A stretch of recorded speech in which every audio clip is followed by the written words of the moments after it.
হঠাৎ করে আওয়াজের শব্দে তারা দুজন সরে দাঁড়ালো।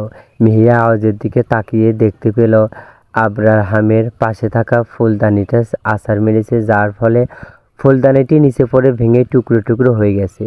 রাগে আব্রাহামের চোখ অসম্ভব লাল হয়ে গেছে। দেখে মনে হচ্ছে চোখের ওই অগ্নিভরা দৃষ্টিতেই ওদের দুজনকে ধ্বংস করে দিবে। অতিরিক্ত রাগের ফলে ফর্সা মুখও লাল টকটকে আকার ধারণ করেছে। হাতের রগগুলো ফুলে উঠেছে। দেখতে মারাত্মক সুন্দর লাগছে।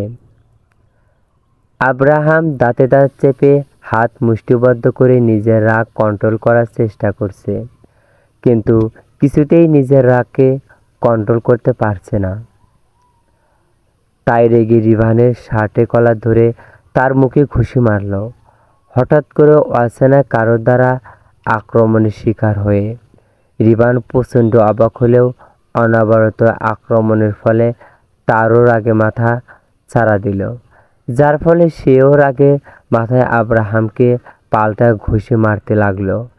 আসল লেখিকার পেজ পেতে আয়েশা নওমি লিখে সার্চ করুন। হাসপাতালে সকলে মিলেও আব্রাহামকে থামাতে চেয়েও পারল না। তারা একে অপরকে আক্রমণ করতেই লাগলো। তাদের এই একে অপরকে পাল্টা আক্রমণ করতে দেখেই মিহিয়া আর প্রচুর চুপ করে থাকতে পারল না। অসুস্থ শরীরে সে এইবার রিভানের সামনে এসে দুই হাত দিয়ে বাধা দিতে লাগলো। রেগে গিয়ে বলল, আপনি খামোখা ওনাকে মারছেন কেন? এমনিতেই আব্রাহাম রেগেছিল, তার উপর অচেনা একটা ছেলের জন্য। মিহিয়া এত দরদ দেখে তার রাগকে আরো কয়েকশো গুণ বাড়িয়ে দিল। ফলে আব্রাহাম অতিরিক্ত রাগে নিজের ওপর নিয়ন্ত্রণ হারিয়ে ফেলল, যার ফলে সেই মিহিয়াকে ধাক্কা দিয়ে সরিয়ে দিল তাদের মাঝখান থেকে। অতিরিক্ত জোরে ধাক্কা লাগার ফলে মিহিয়া গিয়ে পড়ল ভাঙা ফুলদানির উপরে। ভাঙা ফুলদানির টুকরোগুলো তার ব্যান্ডেজ করা হাতের ভিতরে ঢুকে গেল। তীব্র ব্যথায় মিহিয়া চোখ মুখ কুঁচকে ফেলল। হাতের কাছের টুকরো ঢোকার কারণে মিহিয়া হাত থেকে গলগলিয়ে রক্ত পড়া শুরু করলো। ব্লিডিংয়ের কারণে তার মাথা চক্কর দিয়ে উঠল। প্রচণ্ড ব্যথায় খুব জোরে মিহিয়া আহ বলে চিৎকার করে উঠল। হঠাৎ করে আওয়াজ শুনে রিভান ও আব্রাহাম সেই তাকিয়ে দেখল মিহিয়া ব্যথায় ছটফট করছে। আব্রাহাম ও রিভান দ্রুত গতিতে তার দিকে এগিয়ে তাদের হাত বাড়িয়ে কোলে নিতে চাইল, কিন্তু মিহিয়া আব্রাহামের হাত রিজেক্ট করে রিভানের হাত রাখল, যা দেখে আব্রাহামের রাগ তরতরিয়ে বাড়ল। সে রাগে রিভানের দিকে তেড়ে যেতেই মিহিয়া এবার আর নিজেকে আটকে রাখতে পারল না। রাগে গজগজ করতে করতে আব্রাহামের দিকে এগিয়ে গিয়ে অন্য হাত দিয়ে গায়ের জোর ঠাস ঠাস করে দুই গালে মোট 4টা থাপ্পড় দিল। হঠাৎ করে মিহিয়া থাপ্পড় দেওয়াতে আব্রাহাম রেগে কিছু বলতে যাবে, তার আগেই মিহিয়া রেগে চিৎকার করে বলল, থেমে যান মিস্টার আব্রাহাম, আপনি কোন অধিকারে রিভানের গায়ে হাত তুললেন? আপনার কোনো অধিকার নেই একজন নিষ্পাপ ব্যক্তিকে বিনা অপরাধে গায়ে হাত দেওয়া কোনো রাইট না আমার ব্যক্তিগত লাইফে ইন্টারফেয়ার করার। তাই আমি কার ধরলাম না ধরলাম তাতে আপনার কি? আমি তো চরিত্রহীন, ক্লাসলেস, পরিবারহীন একটা মেয়ে। আপনার ক্লাসের সাথে আমার মতে মেয়েদের ক্লাস যায় না। তাই এই চরিত্রহীন মেয়ে কার হাত ধরলো কার হাত ধরলো না, কার সাথে ঘুরে বেড়ালো, তাতে তো আপনার কোনো সমস্যা হওয়ার কথা নয়। আর আপনার সাথে তো আমার কোনো ব্যক্তিগত কোনো সম্পর্কও নেই। যেই সেই অধিকারে আপনি এমন রিয়েক্ট করবেন? আর আমাদের মধ্যে যতটুকু ব্যক্তিগত সম্পর্ক ছিল তা তো আপনি নিজ হাতে শেষ করেছেন। So leave me alone. বলেই মিহিয়া অগ্নিদৃষ্টিতে তাকিয়ে আব্রাহামকে জোরে ধাক্কা দিয়ে রিভানের হাত ধরে তাকে ডাক্তারের কেবিনে নিয়ে গেল। কারণ মারামারি করার ফলে রিভানের ঠোঁট ফেটে রক্ত পড়ছে। তাতে ওষুধ লাগিয়ে দিতে হবে আর নিজের হাতেও পুনরায় ব্যান্ডেজ লাগাতে হবে। রক্ত পড়ছেও ব্যথা করছে। এইদিকে আব্রাহামে তাদের যাওয়ার দিকে অগ্নির দৃষ্টিতে তাকিয়ে থেকে রাগে পাশের দেওয়ালে জোরে ঘুষি মারল, যার ফলে হাতের চামড়া ফেটে গলগলিয়ে রক্ত বের হলো। সেই দিকে তোয়াক্কা না করে আব্রাহাম নিজের ফ্ল্যাটের দিকে রওনা দিল। নিজের ফ্ল্যাট এসে শূন্যতা ভর করলো। পুরো ফ্ল্যাট জুড়ে মিহিয়ার সাথে তার কাটানোর সুন্দর মুহূর্তগুলো তার চোখের সামনে ভেসে উঠল। তবে সেই দিকে পাত্তা না দিয়ে নিজের রাগ কমানোর জন্য হট নেওয়ার জন্য ওয়াশরুমে গেল। ওয়াশরুমে আব্রাহাম দেওয়ালের দুদিকে হাত ঠেকিয়ে শাওয়ার নিচ্ছে। মাথার উপর ঝর্ণা দিয়ে পানি গড়িয়ে পড়ছে। ফর্সা গায়ে চুইয়ে চুইয়ে পানি পড়ছে। কিছুতেই নিজেকে শান্ত করতে পারছে না। বারবার মিহিয়া ও রিভানের ওই ঘনিষ্ঠ মুহূর্তের কথা মনে পড়ছে। আর হিংসায় তার মন জ্বলে পুরো খাক হয়ে যাচ্ছে। নিজেকে শান্ত করার জন্য দুই হাতে নিজের মাথার চুল জোরে চেপে ধরে জোরে জোরে শ্বাস নিচ্ছে। তবুও কিছুতেই নিজেকে শান্ত করতে পারছে না। বুকের ভিতরে প্রতিহিংসায় আগুন দাউ দাউ করে জ্বলে উঠছে। রাগে ওয়াশরুমে দেওয়ালে জোরে জোরে ঘুষি মারতে লাগলো। ঠিক ততক্ষণ পর্যন্ত মারতে লাগলো যতক্ষণ না পর্যন্ত সে পুরোপুরিভাবে ক্লান্ত হয়ে গেল। যেহেতু আগে থেকে হাতে আঘাত ছিল, তাই এখন আরও জোরে ঘুষি মারার কারণে হাত পুরো থেতলে গেল। পানির সাথে রক্তধারা বইতে লাগলো। অতিরিক্ত রক্তপাতের জন্য তার শরীরে ক্লান্ত হয়ে গেল। ক্লান্ত হয়ে সে ব্যাটটপে নিজের শরীর ছেড়ে দিল। হাত থেকে টপ টপ করে মেঝেতে রক্ত গড়িয়ে পড়ল। ক্লান্তিতে চোখটা বুঝতেই মিহিয়ার হাসর জল চোখটি ভেসে উঠল। একে একে সকল ঘটনা মনে পড়তেই মুখে একটা রহস্যময় হাসি হেসে বলল, আমার মিহু পাখি, তুমি বড্ড বোকা। খুব তাড়াতাড়ি আমি আবার তোমাকে আমার কাছে নিয়ে আসবো আমার জান। এদিকে সেই ঘটনার পর আজ 1 মাস হতে চলল। মিহিয়া অতীত থেকে নিজেকে সরিয়ে এনে নিজের পড়াশোনা ও ক্যারিয়ার করতে ব্যস্ত। নিজেকে সে এমন স্ট্রং ও শক্তিশালী বানাতে চায় যে কেউ যেন তার দিকে আঙুল তোলার আগে 10 বার ভাবে। সেদিনের সেই ঘটনার পর সে তার বোন ও একমাও ভাগিনা ইভানকে নিয়ে ঢাকা থেকে চট্টগ্রামে চলে এসেছে, কাউকে কিছু না জানিয়ে। তবে রিভানের সাথে প্রতিনিয়ত যোগাযোগ আছে। সে নিজেকে যতটুকু সম্ভব স্ট্রং রাখার চেষ্টা করছে। তবে যতই সে নিজেকে অন্যদের সামনে স্ট্রং করার চেষ্টা করুক বা না করুক না কেন, ভিতরে ভিতরে সেও একজন নারী। তারও তো একটা নরম মন আছে, তারও তো কষ্ট হয়। তার ওই কষ্টের একমাত্র সাক্ষী প্রতিটি নির্ঘুম রাত ও রাতের আকাশে জ্বলজ্বল করা প্রতিটি তারা।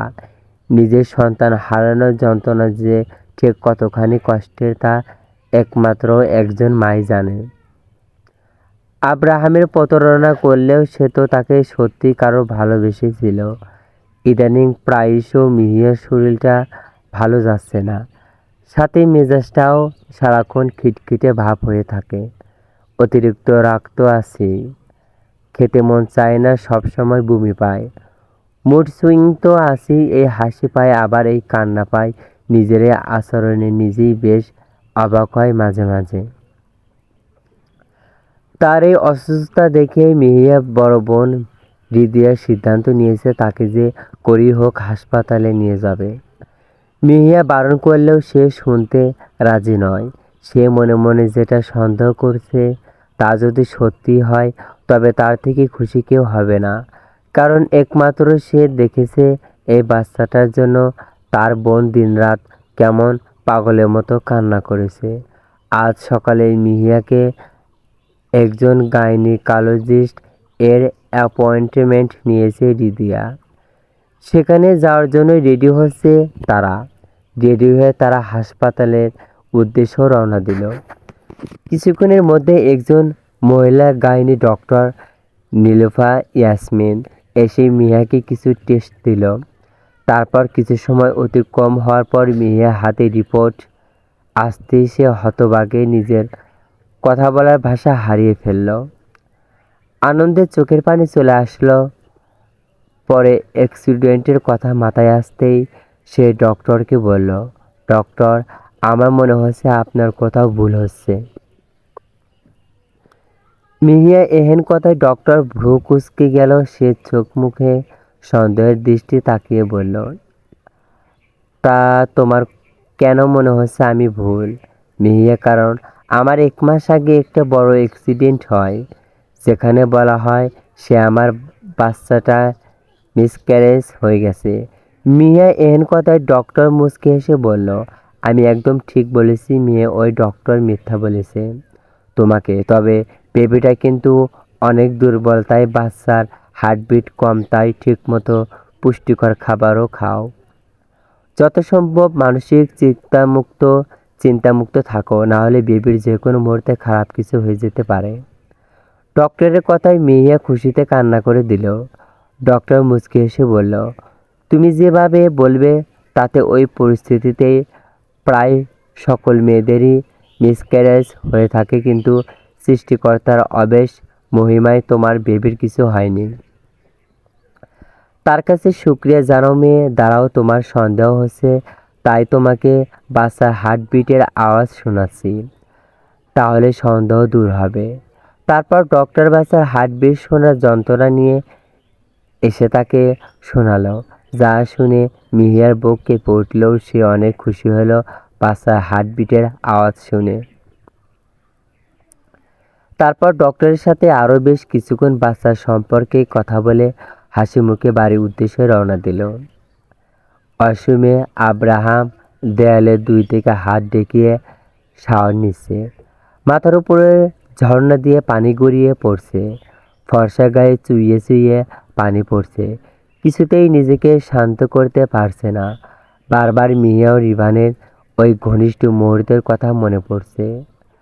আর হিংসায় তার মন জ্বলে পুরো খাক হয়ে যাচ্ছে। নিজেকে শান্ত করার চেষ্টা, 2 হাতে নিজের মাথায় চুল জোরে চেপে ধরে জোরে জোরে শ্বাস নিচ্ছে, তবুও কিছুতেই নিজেকে শান্ত করতে পারছে না। বুকের ভিতরে প্রতিহিংসার আগুন দাউ দাউ করে জ্বলে উঠছে। রাগে অশ্রুমে দেওয়ালে জোরে জোরে ঘুষি মারতে লাগলো। ঠিক ততক্ষণ পর্যন্ত মারতে লাগলো যতক্ষণ না পর্যন্ত সে পুরোপুরিভাবে ক্লান্ত হয়ে গেল। যেহেতু আগে থেকে হাতে আঘাত ছিল, তাই এখন আরও জোরে ঘুষি মারার কারণে হাত পুরো থেঁতলে গেল। পানির সাথে রক্তের ধারা বইতে লাগলো। অতিরিক্ত রক্তপাতের জন্য তার শরীর ক্লান্ত হয়ে গেল। ক্লান্ত হয়ে সে বাথটবে নিজের শরীর ছেড়ে দিল। হাত থেকে টপ টপ করে মেঝেতে রক্ত গড়িয়ে পড়ল। ক্লান্তিতে চোখটা বুঝতেই মিহিয়া হাসর জল চোখটি ভেসে উঠল। একে একে সকল ঘটনা মনে পড়তেই মুখে একটা রহস্যময় হাসি হেসে বলল, আমার মিহু পাখি, তুমি বড্ড বোকা। খুব তাড়াতাড়ি আমি আবার তোমাকে আমার কাছে নিয়ে আসবো আমার জান। এদিকে সেই ঘটনার পর আজ 1 মাস হতে চলল। মিহিয়া অতীত থেকে নিজেকে সরিয়ে এনে নিজের পড়াশোনা ও ক্যারিয়ার করতে ব্যস্ত। নিজেকে সে এমন স্ট্রং ও শক্তিশালী বানাতে চায় যে কেউ যেন তার দিকে আঙুল তোলার আগে 10-12 ভাবে। সেদিনের সেই ঘটনার পর সে তার বোনের একমাত্র ভাগিনা ইউভানকে নিয়ে ঢাকা থেকে চট্টগ্রামে চলে এসেছে। কাউকে কিছু না জানিয়ে। তবে রিবানের সাথে প্রতিনিয়ত যোগাযোগ আছে। সে নিজেকে যতটুকু সম্ভব স্ট্রং রাখার চেষ্টা করছে। তবে যতই সে নিজেকে অন্যদের সামনে স্ট্রং করার চেষ্টা করুক বা না করুক, ভিতরে ভিতরে সেও তো একজন নারী। তারও তো একটা নরম মন আছে। তারও তো কষ্ট হয়। তার ওই কষ্টের একমাত্র সাক্ষী প্রতিটি নির্ঘুম রাত ও রাতে আকাশে জ্বলজ্বল করা প্রতিটি তারা। নিজের সন্তান হারানোর যন্ত্রণা যে ঠিক কতখানি কষ্টের, তা একমাত্র একজন মাই জানে। আব্রাহামের প্রতারণা করলেও সে তো তাকে সত্যিকারও ভালোবেসেছিল। ইদানিং প্রায়শই মিহিয়ার শরীরটা ভালো যাচ্ছে না, সাথে মেজাজটাও সারাক্ষণ খিটখিটে ভাব হয়ে থাকে। অতিরিক্ত রাগতেও আছে, খেতে মন চায় না, সবসময় বমি পায়।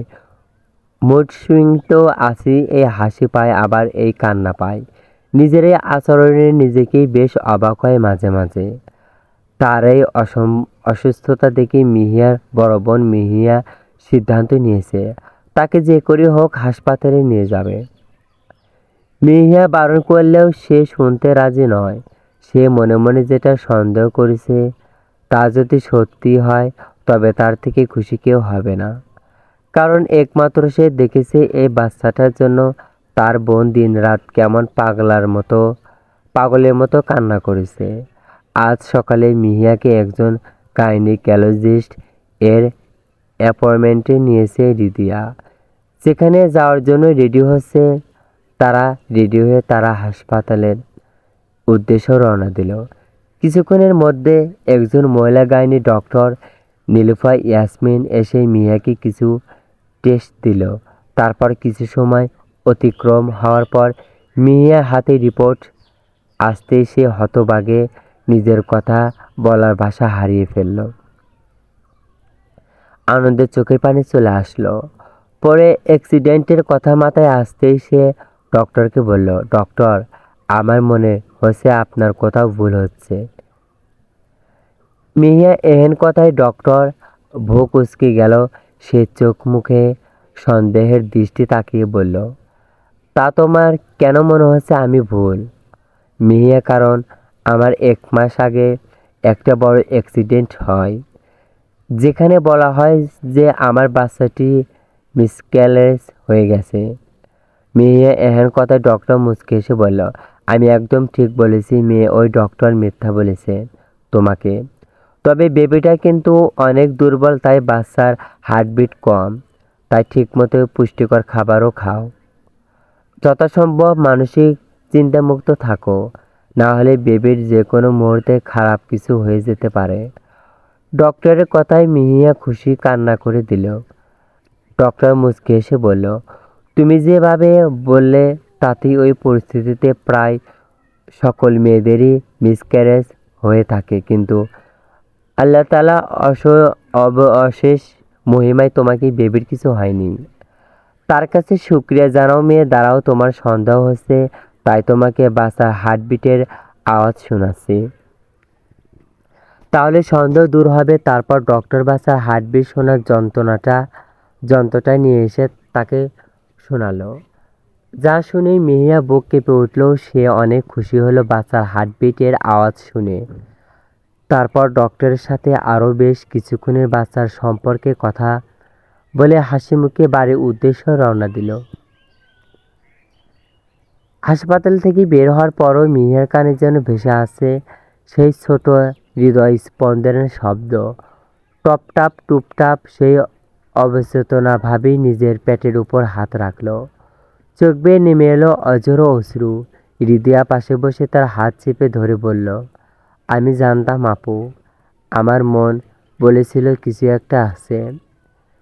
মিহিয়া কাপা গলায় বলল, আল্লাহ আমাকে আবার একটা সুযোগ দিল। আপু, আমি ভাবছিলাম সব শেষ। গাড়ি জানালা দিয়ে বাইরে তাকিয়ে রইল সে। চট্টগ্রামে আকাশ আজ অদ্ভুত রকম নীল, যেন প্রকৃতিও আজ তার আনন্দে শরিক হয়েছে। কিন্তু আনন্দের মাঝেও হঠাৎ একটা ভয় চেপে ধরল তাকে। ডক্টর নীলুফা ইয়াসমিন বলেছিলেন বেবি অনেক দুর্বল, সামান্য মানসিক চাপেও বিপদ হতে পারে। সে গভীর শ্বাস নিল। না, এবার আরও সে ভাঙবে না। নিজের জন্য না হোক, নিজের সন্তানের জন্য তাকে শক্ত হতে হবে। বাড়িতে ফিরতেই ছোট ইউভ্যান দৌড়ে এসে জড়িয়ে ধরল। খালা, তুমি কাঁদছো কেন? মিয়া হাঁটু গেড়ে বসে ওকে বুকে টেনে নিল। খুশির কান্না রে পাগল। হৃদয়া মুচকি এসে বলল, ইউভ্যান, তুমি খুব তাড়াতাড়ি মামা হতে চলেছ। ইউভ্যান কিছুই বুঝল না, তবে খুশিতে হাততালি দিল। মেহিয়া নিজের ঘরে এসে দরজা বন্ধ করল। বিছানায় বসে ফোনটা হাতে নিল। রিবানের নাম্বার স্ক্রিনে ভেসে উঠল।